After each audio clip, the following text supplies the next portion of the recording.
안녕하세요. 여기는 꿈 다시 보기 채널입니다. 오늘도 지난 시간에 이어서 50대 여성의 꿈을 다루는데요. 오늘은 백인 남성에 초점을 두고 이야기해 보겠습니다. 꿈으로 들어가겠습니다. 삼면이 창문으로 된 공간에 어떤 백인 남성과 같이 있다.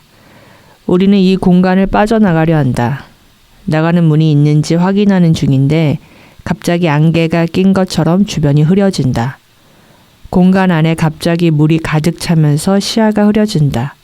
나는 숨을 참는다. 하지만 얼마 가지를 못하고 숨을 참기 어려워진다.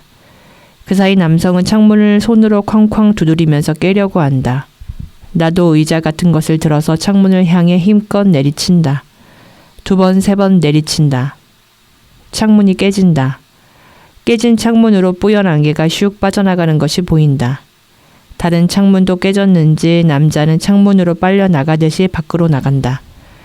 밖에서 남자의 콜록콜록 소리가 들린다. 나는 아직 안에 있다. 나는 남자에게 무슨 일이 일어났는지 궁금하고 뿌연 안개 같은 것이 물이었음을 알게 된다. 나는 밖에 있다. 아까의 콜록콜록 소리가 난 상황이 보인다. 이 남자의 친구인 듯한 다른 남성이 백인 남성을 향해 다가가더니 엎어진 몸을 똑바로 돌아 눕힌다.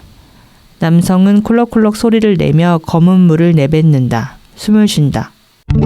저희의 상상에서 이 꿈을 펼칩니다. 살아있다는 것은 투사하고 있다는 뜻입니다. 다시 말해 살아있는 이상 투사를 멈출 수 없다는 뜻입니다. 다만 투사의 내용을 자각하는가 아닌가에 따라 그 개인이 경험하는 삶의 질이 달라질 수 있습니다. 우리가 내외적으로 갈등과 마찰의 경랑 속에서 허우적대는 이유는 자신 안에서 자신 밖으로 무언가 투사되고 있는데 그 내용을 알지 못하는 탓입니다. 우리가 투사의 내용을 자각하고 의식화할 수 있다면 이전과는 다른 세상을 경험할 수 있습니다. 더불어 투사의 내용을 이해한다면 부족감이나 무력감에 덜 시달리게 됩니다. 그렇다면 투사란 무엇인가? 누구든 그 내면에는 선과 악이 공존합니다. 투사란 자신 안에 무언가가 외부 대상이나 상황으로 날아가는 것을 의미합니다. 매 순간 일어나는 투사는 어린 시절에 겪은 상처와 결핍으로 인해 그 정도가 격렬해집니다. 사이비 종교에 빠진 이의 모습은 그 좋은 예입니다. 격렬하게 투사하는 삶이란 자아가 어느 한 측면 통제 불가 상태에 있다는 뜻이고 자아 또한 그 점을 막연하게 감지합니다. 제어나 조절이 안 되는 상태에 있다는 것은 불안이 일어나는 요인이 됩니다. 투사의 내용을 걷어들이지 않는 이상 들뜨고 불안한 상태에는 심화되기 때문입니다. 우리의 모습을 있는 그대로 비춰주는 거울은 세상살이를 위한 필수품입니다. 거울을 들여다봄으로써 사람들이 왜 힐끗거리는지, 왜 눈살을 찌푸리는지, 왜 눈길을 피하는지, 왜 걱정스럽게 쳐다보는지 등의 이유를 알아차릴 수 있습니다. 거울을 통해 외양을 점검하고 개선함으로써 보다 나은 모습으로 변화를 꾀할 수 있는 것입니다. 마찬가지로 꿈은 우리의 내면을 비춰주는 거울입니다. 내적으로 자아가 어떤 상태에 있는지를 이해하려면 꿈을 들여다봐야 합니다. 꿈은 우리 안에서 펼쳐지는 억압과 투사의 양상을 이미지로 그려내기 때문입니다. 꿈은 우리가 투사하는 내용을 이해할 수 있는 가장 적절한 도구입니다. 꿈을 내면 작업의 도구로 삼는다는 것은 우리 안에 무엇이 우리 밖으로 투사되는지를 이해해 보겠다는 뜻입니다. 외부 대상이나 상황으로 날려보내던 것들이 실은 내 것이었음을 자각하고 껴안겠다는 것인데 만만한 작업은 아닙니다. 그러나 외부로 투사하던 것들이 실은 내 것이었음을 깨치면 그 내용물을 다룰 수 있게 됩니다. 무의식 깊숙하게 억압된 상태에서 외부 세계로 투사하는 채로 살아가는 중이라면 극심한 허기와 갈급함 때문에 이리저리 돌아치는 삶이라는 뜻입니다. 내면의 것을 투사한 그 대상이나 상황에 붙들려 괴롭거나 아니면 공허 속에 살아가는 중이기 때문입니다. 그 자신을 속박하는 이가 없음에도 속박된 채로 살아간다는 뜻입니다. 그렇다면 투사의 내용물을 알아야 한다는 것은 도대체 무슨 뜻인가? 이 꿈으로 설명을 하자면 백인 남성과 그가 보여주는 모습은 자아의 억압과 투사가 빚어낸 형상이라는 뜻입니다. 억압한다고 해서 깔끔하게 정리되는 법은 절대 없습니다. 억압된 것은 반드시 투사됩니다. 억압이 심해질수록 내용물은 왜곡되고 원시적 상태가 되어갑니다. 우리의 꿈에 고릴라나 호랑이로 등장하는 이유는 거기에 있습니다. 꿈속 백인 남성은 자아가 그 자신은 하지 못한다고 또는 할 수 없다고 생각했던 것들을 하는 것입니다. 그 첫 번째가 창문으로 접근하는 것입니다. 자아는 어쩌면 창문에 접근하려는 엄두조차 내지 못한 채로 산 세월이 길었을 것입니다. 백인 남성은 그 공간이 가진 문제의 핵심을 꼭 짚는 것입니다. 따라서 백인 남성의 은유된 하나는 문제의식입니다. 많은 여성들은 문제의식을 갖는 것조차 두려워하는데 자신이 처한 상황을 변화시킬 힘이 없거나 아주 미미하다고 단정해온 습성 때문입니다. 하여 문제가 있어도 없는 듯이 회피하는 습으로 살아가고 문제는 악화 일로를 걷게 됩니다. 백인 남성은 자아가 삼면이 창문으로 된 공간에 머무는 것을 큰 문제로 보았습니다. 삼면이 창문으로 된 공간은 개성과 재능의 싹을 틔우지 못하는 환경으로 조성되었다는 것입니다. 자유의지를 질식시키는 환경이라는 것입니다. 외부를 살피고 눈치 보게끔 설계한지라 그 자신의 욕구를 들여다볼 수 없는 구조임을 간파한 것입니다. 백인 남성은 자아를 대신해 창문으로 걸어갔습니다. 게다가 백인 남성, 백인입니다. 그 이미지는 권력 이슈를 포함한다는 뜻입니다. 선생님이 백인 남성들한테 투사하는 것들은 뭐예요? 저는 무조건 맞추는 사람이고 백인 남자는 절대 맞추지 않는 사람이더라고요. 제가 투사하기. 그러니까 제가 맞추는 거에 요새 너무 제 스스로 그거에 스트레스를 많이 받고 있어서 더 그 점이 부각되게 보이는 거라고 생각이 드는데 어쨌든 저는 제가 이렇게 말을 하기 시작하기 그 순간부터 어떻게 보면 그 삼면이 창문으로 된 곳에 제 스스로 이제 들어간다고 해야 될까? 나는 이제 나를 드러내는 모든 상황의 세팅 배경이 그 삼면이 창문으로 된 그곳인 거예요. 나는 평가받는 사람이고 누군가 날 지적할 수 있고 나는 상대방한테 예쁨 받고 싶고 강아지로 치면 나보다 조금이라도 권력이 있거나 나아 보이는 사람한테 바로 배를 제가 뒤집어 까는 그런 습성이 있거든요. 근데 백인 남자는 그럴 필요가 없는 것 같고 안 그러는 것 같은 거예요. 근데 백인 남자가 초점을 맞추는 거는 그렇게 맞추고 상대방한테 거슬리지 않기 위한 행동을 하는 게 아니라 그냥 자기 증명을 하는 행동을 할 것 같은 거예요. 차라리 오히려 그게 잘난 척이어도 나 이거 알아. 아니면 뭐 나 이거 할 수 있어. 나 이거 가졌어. 제가 제일 두려워하는 게 나를 드러내 보이는 거. 나 스스로를 내가 증명하는 거. 그걸 되게 제일 피해서 제가 투사하는 백인 남성은 자기 스스로 그냥 자기가 드러내 보이는 그런 모습? 제가 투사하는 건 그런 거예요. 내가 20대 초반에는 이제 갓 집을 벗어난 때여서 내 안에 있는 게 온통 울하나 열불 뭐 이런 거밖에는 다른 거는 거의 없었던 것 같아. 늘 울화와 열불로 가득하다고 내가 느꼈거든. 그러니까 이제 그게 이 한국이라는 나라의 그런 게 투사가 되겠지. 그러니까 이 한국이라는 나라가 굉장히 지긋지긋한 거야. 그러니까 당장이라도 이 나라를 뜨고 싶고 또 다른 나라에 가면 왠지 인생을 새로 깔끔하게 새로 시작할 수 있을 것 같고 뭐 이런 그런 이제 환상인지 망상인지 그런 생각들을 정말 많이 했던 것 같아. 이때 다른 나라라고 하는 거는 영어권 나라, 미국이나 캐나다 그런 나라에 대한 동경이 굉장히 컸어.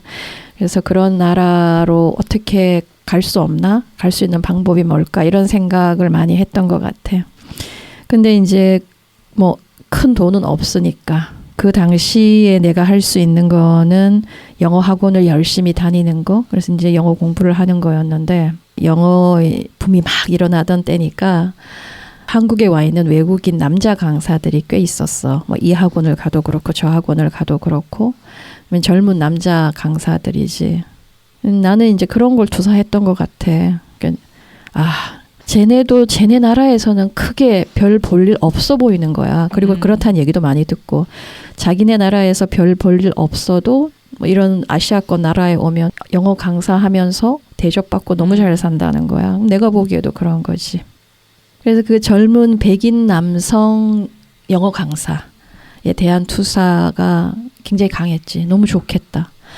백인이라는 이유, 남성이라는 이유로, 영어를 한다는 이유로 너무 자유롭고 이렇게 보이는 거지. 그러니까 밥벌이 걱정 없고 늘 좋은 대접, 호의와 호감이 보장되어 있는 것 같고, 그러니까 온 세상을 다 누비고 다녀도 괜찮다고 하는 어떤 특권을 천부적으로 이렇게 갖고 태어난 것 같은. 내가 이제 그들한테 투사한 거는 그런 거였지. 한국 여성들, 아시아권 여성들이 백인 남성들한테 투사하는 게 거의 뭐 선생님 얘기도 나와 그렇게 다르지 않은 것 같아. 지금이라고 해서 그게 크게 다른가? 그렇지는 않은 것 같아. 그러니까 얼마 전에 장항준이 진행하는 어떤 유튜브 채널인데 거기에 여자 감독 셋이 나와서 이렇게 수다 떠는 그런 게 있더라고요. 이제 장항준이 내가 만드는 영화에 출연시키고 싶은 배우가 있냐? 이렇게 물었어. 2명이 헐리우드 배우를 꼽더라고, 대본에. 한 명은 결혼 이야기 나왔던 그 배우. 굉장히 매력 있잖아. 뭐 연기도 너무 잘하고. 또 한 명의 배우를 지목했는데 살라메. 어떻게 이름도 살라메인지. 네. 어떻게 그렇게 생길 수가 있는지. 진짜. 그러니까 우리나라 남자 배우한테는 투사가 안 되는 뭔가가 그들에게 투사되고 있다는 거잖아. 당당함과 여유가 기반이 된 상태에서의 어떤 몰두, 몰입. 거기서 나온 창의력. 다르죠. 그게 굉장히 사람에게 탁 끌어당기잖아. 그러니까 그때나 지금이나 크게 다르지 않구나. 이런 생각을 했었지. 예. 그래서 정리를 해보면 백인 남성에게는 한 측면 강자와 약자 중 강자를 사회적 힘을 투사한다는 뜻입니다. 언제 어느 자리에서든 힘의 우위를 점하는 그들은 제재당할까 비난받을까 염려할 필요가 전혀 없습니다. 그래서 백인 남성의 은유된 또 하나는 당당함, 그리고 자아로서는 바랄 수 없는 특별한 권리를 은유합니다. 정리하면 자아는 사회적 힘 또는 사회적으로 힘을 발휘할 수 있는 것들을 갈망하고 있음을 자각해야 합니다. 다음으로 백인 남성은 손으로 창문을 쾅쾅 두드리며 창문을 깨려고 합니다. 이는 과격한 행동입니다. 그런데 이 과격함은 그간의 자아가 취해온 수능적 태도의 과함을 보상하는 이미지라는 것입니다. 따라서 이 이미지가 은유하는 바를 간추리면 저항입니다. 문제 상황에 반기를 드는 것입니다. 약한 이들은 저항하지 못합니다. 저항하지 못하는 이유는 약하다고 믿기 때문입니다. 자신의 힘을 자각하지 못하는 상태에서는 불합리하고 부당한 일을 당해도 저항의 엄두를 내지 못합니다. 어쩔 수 없다거나 상황은 변하지 않을 것이란 열패감 때문입니다. 기죽고 쫄리는 마음 상태를 기본값으로 하는 것입니다. 그런데 지금 백인 남성은 자아가 살아내지 못했던 저항을 실행하는 것입니다. 그간에 나는 이렇게 생각해, 내 생각은 이래 라는 표현과 친숙하지 않았다면 그 내면에서 저항이라는 관념은 깊게 억압되어 있었다고 진단해도 됩니다. 자신의 욕구를 이해할 때, 또 자신의 의견은 무엇인지 알 때 다른 이들의 욕구나 생각에도 귀를 기울일 수 있는 것입니다. 자신의 욕구와 생각에 무관심하고 무신경한 이들은 다른 이들의 욕구나 생각에도 주의나 관심을 줄 수 없습니다. 그 다음으로 백인 남성이 또 은유하는 바는 문제 해결의 시도입니다. 문제가 되는 지점을 찾아냈으면 피하지 말고 적극적으로 문제 해결을 시도하라는 것입니다. 문제 있음을 문제 없음으로 기만하거나 도망가지 말라는 뜻입니다. 백인 남성은 얼마나 적극적인가 하면 맨손, 맨주먹으로 문제 해결에 뛰어들었습니다. 맨손, 맨주먹으로 창문을 쾅쾅 쳤습니다. 가끔 그 남성은 맨손으로 엄청난 불을 일궈냈다든가 아니면 맨주먹으로 호랑이를 제압했다라는 표현을 접할 때가 있습니다. 언젠가 악어를 맨손으로 제압하는 할아버지 영상을 접한 적도 있는 것 같습니다. 소중한 것을 지켜내자면 그 정도의 결기를 보여주어야 할 때가 있습니다. 이처럼 맨손과 맨주먹이 들어가는 표현은 대개 불굴의 용기와 힘으로 엄청난 성취를 이뤄낸 이들을 죽혀 세우기 위함입니다. 상처 입을까 두려워 이리저리 사리기 바빴던 지난 시절을 이 이미지가 보상합니다. 정리하면 맨손과 맨주먹은 적당히 뭉개고 뭉치는 태도의 반대말이 되는 것입니다. 백인 남성과 자아의 차이가 그렇습니다. 백인 남성을 지켜본 자아는 드디어 감을 잡았고 심지어 한 단계 나아갑니다. 의자를 들어 창문을 3차례 쳤습니다. 의자 이미지에는 얼마나 많은 의미를 담을 수 있을까? 의자는 자아가 살아온 수능의 모습을 망라하는 형상입니다. 뭐냐면 의자는 한 차원 수동성을 의미합니다. 참하고 얌전한 학생으로 살도록 훈련되었고 그렇게 산 세월 길었던 것 같습니다. 내가 있는 그 공간의 실제 지배자는 내가 아니라는 뜻인즉 삼면이 창문으로 된 공간 밖에 있다는 뜻입니다. 의자는 그 공간에서 자아에게 허용되는 아주 작은 땅떼기에 불과했습니다. 자아의 활동 범위는 의자와 그 주변으로 한정되니 공간을 떠날 수 있다는 생각은 떠오르지 않습니다. 하여 의자는 또 보이지 않는 밧줄의 역할을 수행합니다. 자아를 묶는 것입니다. 삼면이 창문으로 된 공간이 하달하는 명령이 의자로 형상화된 것입니다. 그러니까 앉아 있어라, 가만히 있어라, 조용히 있는 게 상책이다, 움직이지 말아라, 얌전히 있기만 하면 상처받을 일 없다, 시도하지 말아라, 모험하지 말아라, 괜시리 나대지 말아라, 변화를 꾀하지 말아라, 다시 말하지만 가만히 있는 게 상책이다 등입니다. 공간을 돌아다니며 공간 내 질서를 휘젓지도 말고 공간 내 물건에 손대는 것도 삼가하고 그저 의자에 못 박혀 있는 듯 공간의 한 물건으로 지내라는 것입니다. 내가 공간을 돌아다니며 여기저기 살피기 시작하면 나에게는 들리지 않는 경고 사이렌이 가동됩니다. 공간을 떠나려는 시도를 의자 위로 도로 주저앉히기 위함입니다. 그러할 때 의자는 너무나 잘 먹히는 설득 수단입니다. 의자의 유혹은 달콤하기 그지없습니다. 의자가 손짓하면 자아가 헷갈립니다. 그 공간은 챙김도 제공하고 보호도 해주는 안락한 곳이라고 생각되는 것입니다. 의자가 손짓하며 어서 앉으라고 속삭이면 그 달달함에 도로 주저앉게 됩니다. 온갖 의구심은 일시에 사라집니다. 의자는 그런 효과를 냅니다. 하여 지금 의자를 들어 올려 창문을 치는 모습은 그렇게 속아 지냈던 시절의 회한까지도 은유하는 것입니다. 자아는 일석이조를 노립니다. 자신을 쫄리게 만들었던 무수한 신념과 관념이 창문과 충돌하게 함으로써 둘 모두를 부셔버리겠다는 것인데 멋지게 성공했습니다. 이제는 절대 안 속아 이것입니다.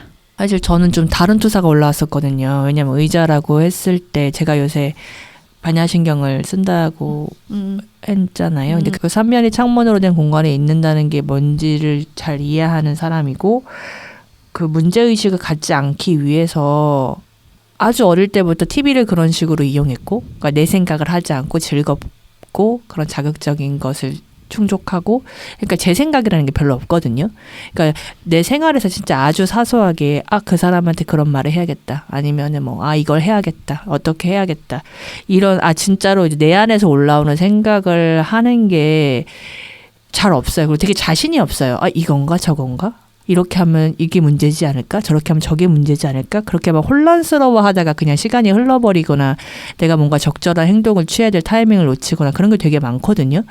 근데 이제 그 앉아서 그걸 쓰면 뭔가 이렇게 생각이 그거를 해야겠다. 라든지 내가 그거를 이렇게 이 지점을 내가 놓쳤네 라든지 그런 생각이 올라올 때가 있는데 그때 올라온 생각에 별로 의심이 안 드는 거예요. 일단 한번 그거를 이제 해보고 싶고, 그렇더라고요. 그러니까 제 생각에 의심이 안 드는 그런 경험이 저한테는 되게 소중할 정도로 제가 내 생각을 잘 안 하는데, 그래서 의자를 했을 때 그런 게 생각이 나는 거예요. 그러니까, 내가 원하는 것에 포커스된 생각을 하기 위한 시간을 내 스스로 이렇게 구속했다. 그러니까 저도 그 의자를 했을 때 구속이란 단어가 떠오르긴 했거든요.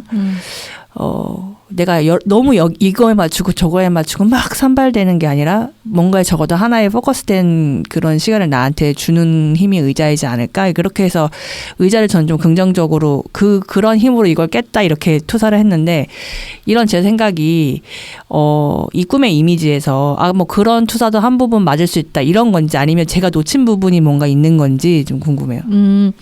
일단 두 측면 다 고려를 하긴 했는데 그 측면도 일리는 있을 것 같아요. 만약에 좀 더 개인적, 사적인 공간에서의 의자라고 하면 조금 더 설득력이 있을 것 같아요. 예. 근데 이게 이제 삼면이 창문으로 된 공간 속의 의자, 이게 두 이미지가 결합이 되면 이 의자를 긍정적으로 풀어야 될 것인가, 아니면 부정적으로 풀어야 될 것인가.